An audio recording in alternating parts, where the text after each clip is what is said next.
সুপ্রভাত বন্ধুরা, আজ হলো 23 জুলাই বুধবার। আজকের সকালের বিশেষ বিশেষ খবরগুলি হলো: আগুনে পুড়ে ছাই হলো দুটি বসত বাড়ি শ্রীভূমি করিমগঞ্জ জেলার পাতারকান্দি থানাধীন ইসাবিল চা বাগানে। বিধ্বংসী অগ্নিকাণ্ড, আগুনে পুড়ে ছাই বসত বাড়ি। বিস্তারিত থাকবে প্রতিবেদনে। ভোটাধিকার কেড়ে নেওয়ার চক্রান্তের তীব্র বিরোধিতা সিআরপিসির। ডাইনি সন্দেহে হত্যা, 4 জনের যাবজ্জীবন কারাদণ্ড আদালতের। সীমারেখা লঙ্ঘন করেছে অসম সরকার, বললেন পশ্চিমবঙ্গের মুখ্যমন্ত্রী মমতা বন্দ্যোপাধ্যায়। আসাম রাইফেলসের ও কাস্টম বিভাগের যৌথ অভিযানে 14 কোটি টাকার ইয়াবা ট্যাবলেট সহ আটক এক। আসামের উচ্ছেদ অভিযানে পুলিশের গুলিতে এক যুবকের মৃত্যু। এবং স্বাধীনতা দিবস পালনের প্রস্তুতি সভা লক্ষ্মীপুর সমজেলা প্রশাসনের। তাহলে বিস্তারিত খবরে যাওয়ার আগে অবশ্যই ভিডিওতে একটি লাইক দিয়ে চ্যানেলটি সাবস্ক্রাইব করুন এবং ফেসবুক পেজে দেখে থাকলে পেজটি ফলো করে ভিডিওটি শেয়ার করুন। এবার শুনুন বিস্তারিত খবর। প্রথম খবর, আগুনে পুড়ে ছাই হলো দুটি বসত বাড়ি শ্রীভূমি করিমগঞ্জ জেলার পাতারকান্দি থানাধীন ইসাবিল চা বাগানে। হঠাৎ বিধ্বংসী অগ্নিকাণ্ড। বিধ্বংসী অগ্নিকাণ্ডে পুড়ে ছাই হলো বসত বাড়ি। বৃষ্টি ভেজা রাতের নীরবতাকে চিহ্ন করে হঠাৎই ছড়িয়ে পড়ে আগুনের লেলিহান শিখা, আর মুহূর্তেই ছাই হয়ে যায় দুটি বসত ঘর। বৃষ্টির জল নেভাতে পারেনি সেই আগুন, এক রাতেই নিঃস্ব হলো ইসাবিল চা বাগানের এক দরিদ্র পরিবার। স্বপ্ন ভেঙে ছাই এক দরিদ্র পরিবারের, শুধু বাঁচল প্রাণ। এ ঘটনা সংঘটিত হয়েছে গত সোমবার রাতে। প্রবল বৃষ্টির মধ্যে করুণ এক অগ্নিকাণ্ডের ঘটনা ঘটল বাজারচোয়া থানার অন্তর্গত ইসাবিলি চা বাগানের পুটিয়াখালে নতুন লাইনে। ভয়াবহ আগুনে গৃহস্থ অর্জুন পাশের দুটি বসতঘর সম্পূর্ণ ভস্মীভূত হয়ে যায়। ঘরের আসবাবপত্র, প্রয়োজনীয় নথিপত্র, স্বর্ণালংকারে নগদ অর্থ ও একটি যাত্রীবাহী অটোরিকশাও আগুনে পুড়ে ছাই হয়ে যায়। ঘটনার বিবরণে গৃহকর্তা অর্জুন পাশি জানান, রাত আনুমানিক 12:30টার দিকে পরিবারের সকলে যখন ঘুমিয়েছিলেন, হঠাৎ তখন ওই পাশের লোকজনের চিৎকারে ঘুম ভেঙে তাদের ঘরে আগুন লাগার খবর জানতে পারেন। মুহূর্তের মধ্যে ছোট ছোট সন্তানদের নিয়ে কোনোমতে ঘর থেকে বেরিয়ে আসেন পরিবারের সদস্যরা। তখনই দেখতে পান রান্নাঘরে সম্পূর্ণ আগুনে জ্বলছে। স্থানীয়রা ছুটে এসে আগুন নেভাতে উদ্যোগী হন এবং বাজারচোয়া থানা সহ পাতারকান্দি অগ্নি নির্বাপক কেন্দ্রে খবর দেওয়া হয়। তবে ফায়ার ব্রিগেড ঘটনাস্থলে পৌঁছানোর আগেই আগুন ছড়িয়ে পড়ে মূল ঘরে।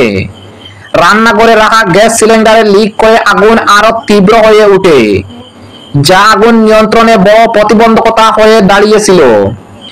অবশেষে ফায়ার সার্ভিস ও স্থানীয়দের যৌথ চেষ্টায় আগুন নিয়ন্ত্রণে আনা সম্ভব হয়। বাড়ির গৃহকর্তা জানান, আগুনে তার প্রায় 25 লক্ষাধিক টাকার সম্পত্তি নষ্ট হয়েছে। এদিকে অভিযোগ উঠেছে, আগুন লাগার খবর পাওয়ার পর লোয়ারপুয়া এপিডিসিএল অফিসের এসডিওকে ফোন করে বিদ্যুৎ লাইন বিচ্ছিন্ন করার অনুরোধ করা হলেও তিনি ফোন ধরেননি। পরে হেল্পলাইনে যোগাযোগ করে লাইন কাটা হয়। বিদ্যুৎ সরবরাহ বন্ধে এই দেরি অগ্নিকাণ্ডকে আরো মারাত্মক করে তোলে বলে অভিযোগ স্থানীয়দের। বর্তমানে এই পরিবারটি ঠাঁই হয়েছে খোলা আকাশের নিচে। স্থানীয় বাসিন্দারা স্বতঃস্ফূর্তভাবে সাহায্যের হাত বাড়িয়ে দিচ্ছেন।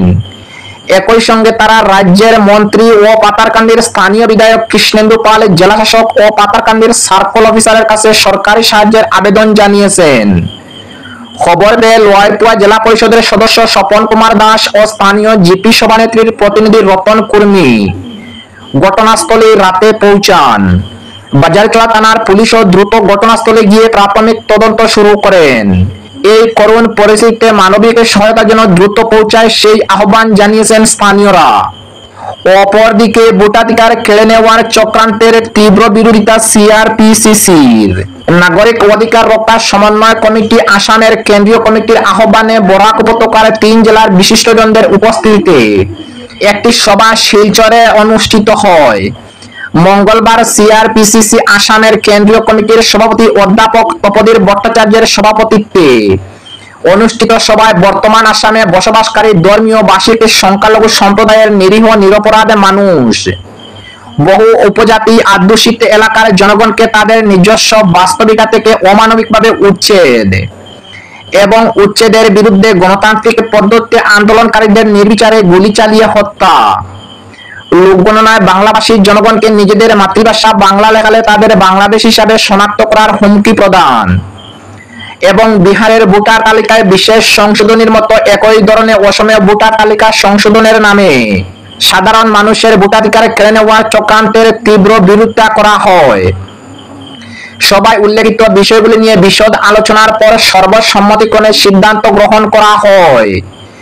আগামী 28 জুলাই সোমবার সংগঠনের বরাক উপত্যকার 3 জেলা যথাক্রমে কাছাড়, শিলচর, শ্রীভূমি, করিমগঞ্জ ও হাইলাকান্দি এই 3 জেলার পক্ষ থেকে পুনর্বাসনের ব্যবস্থা না করে অন্যায় ও অমানবিকভাবে দরিদ্র নিরপরাধ মানুষকে উচ্ছেদ বন্ধ করা, বরাক উপত্যকার জনগণের রক্তক্ষয়ী সংগ্রামের মধ্য দিয়ে অর্জিত মাতৃভাষাকে মর্যাদাকে খাটো করে কোনো ধরনের মন্তব্য সাংবিধানিক পদে আসীন কোনো ব্যক্তিদের পক্ষে থেকে না করা এবং বিহার মডেলে আসাম ভোটার তালিকার বিশেষ সংশোধনী অভিযানের নামে বৈধ ভারতীয় নাগরিকদের নাম অন্যায়ভাবে কর্তনের চক্রান্তের দাবি জানিয়ে ভারতের রাষ্ট্রপতি, আসামের রাজ্যপাল, মুখ্যমন্ত্রী, ভারতের মুখ্য নির্বাচন কমিশনার নিকট এক স্মারকপত্র প্রদান করা হবে।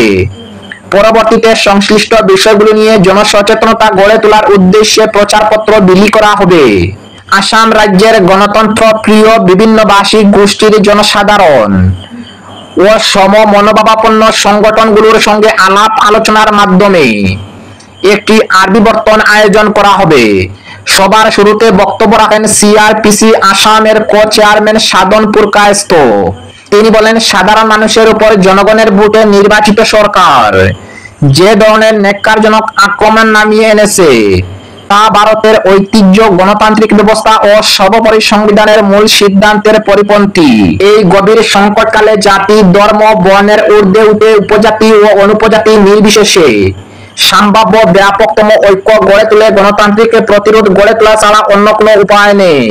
অপরদিকে ডাইনি সন্দেহে হত্যা, 4 জনকে যাবজ্জীবন কারাদণ্ড আদালতের। ডাইনি সন্দেহে এক বৃদ্ধা মহিলাকে হত্যার দায়ে 4 জনকে যাবজ্জীবন কারাদণ্ড দেওয়া হয়েছে। দিলিরাম বে, অনিমা রাহাংপি, রাজু বে এবং নরেন রাহাংপির বিরুদ্ধে বিশ্বনাথ আদালত এই রায়দান করেছে। বিশ্বনাথে চরাইলির অতিরিক্ত জেলা ও দায়রা বিচারক কুদুম বড়ুয়া ভারতীয় দণ্ডবিধির 302 ধারায় অভিযুক্ত দিলিরাম বে, অনিমা রাহাংপি, রাজু বে ও নুরেন রাহাংকে দোষী সাব্যস্ত করেছে। সাজা ঘোষণার পর 4 জনকে বিচারিক হেফাজতে পাঠানো হয়েছে। দীর্ঘ বিচার প্রক্রিয়ার পর আদালত 4 জনকে দোষী সাব্যস্ত করে। বাকি অভিযুক্তদের কেউ খালাস পেয়ে গেছেন বা কেউ এখনো আইনি প্রক্রিয়ার মধ্যে রয়েছেন। মামলাটি রাজ্যের পক্ষে সরকারি কৌশলী অরুণ খাতিয়ার এবং জাহ্নবী কলিতার নেতৃত্বে দেন। উল্লেখ্য, 2015 সালে ঘটনাটি ঘটেছিল বিমাজুলি গ্রামে, যেটি অরুণাচল প্রদেশ সীমান্তের কাছাকাছি অবস্থিত। অনুমানিক 30 থেকে 35 জন উন্মত্ত জনতা এক বৃদ্ধা মহিলাকে ডাইনি বলে অভিযোগ এনে তাকে বাড়ি থেকে টেনে বের করে এক নদীর ধারে গিয়ে নৃশংসভাবে শিরচ্ছেদ করা হয়, যাদের মধ্যে অনিমা রাহাংপি ও দিলিরাম বেকি নেতৃত্ব ছিল বলে মনে করা হয়েছে। ভুক্তভোগীর কন্যা লেইলা ওরাং বিশ্বনাথের সদর থানায় একটি এফআইআর দায়ের করেন, যার ভিত্তিতে পুলিশ ভারতীয় দণ্ডবিধির 143 অবৈধ জমায়েত ও 448 অনুপ্রবেশ অবৈধ এবং 302 খুন ধারায় তদন্ত শুরু করে। শুরুতে 17 জনকে গ্রেফতার করা হয়, তবে বিচার চলাকালীন এক অভিযুক্তের মৃত্যু হয়। বাকিদের বিরুদ্ধে বিচার প্রক্রিয়া চালু থাকে। অপরদিকে সীমা লঙ্ঘন করেছে অসম সরকার, বললেন পশ্চিমবঙ্গের মুখ্যমন্ত্রী মমতা বন্দ্যোপাধ্যায়।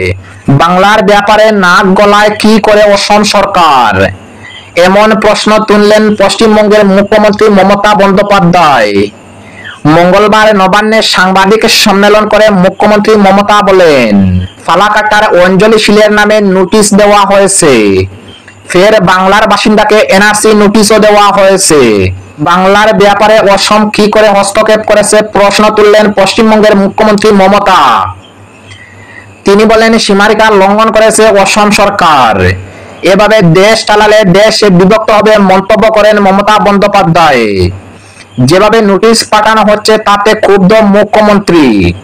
তিনি বলেন মানুষের বিস্ফোরণ আপনারা সোমবার দেখেছেন, কাউকে আমরা নিয়ে আসিনি, তারা নিজেদের তাগিদে এসেছে ধর্মতলায়।